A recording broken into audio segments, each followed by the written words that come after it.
She slapped me across the face in front of 30 guests.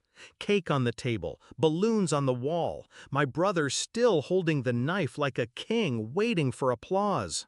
I said, she hissed, "Give him the penthouse." My cheek burned, my chest didn't move, but I smiled, slow, quiet, and I looked at her, really looked, because that was the last time they'd ever see me.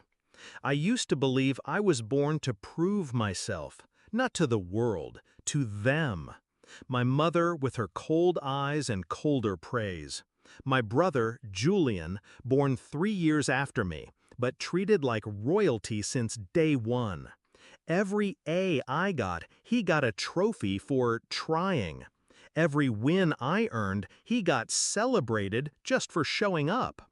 I paid my way through college, business, finance, real estate, all while they lived in the house I bought, driving the car I paid for. Julian couldn't keep a job longer than 6 months, but Mom said he was still finding himself.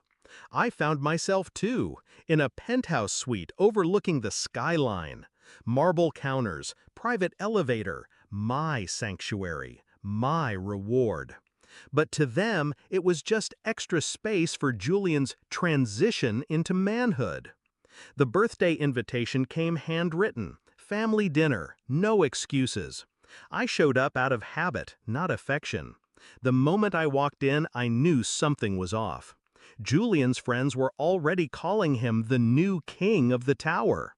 One of them even clapped me on the back and said, "Heard you're finally sharing the wealth." Mom gave a speech, all about sacrifice, growth, brotherhood. Then she said it.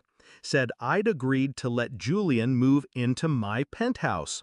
That it was just gathering dust anyway. That Julian needed to feel like a man. That's when I said no. And that's when she hit me. I didn't say a word, not then. I just stepped back, fixed my collar, smiled, and left. But in my head, something locked into place. It wasn't anger, it was clarity. They didn't want a son, they wanted a donor, and I'd been paying all my life. I started with silence, stopped answering calls, blocked numbers, changed my email. Then I cleaned house. I sold the penthouse quietly, legally. The same week, I terminated the joint bank account Mom had access to. The utilities she forgot to pay, gone. The lease she thought I'd renew for her, canceled.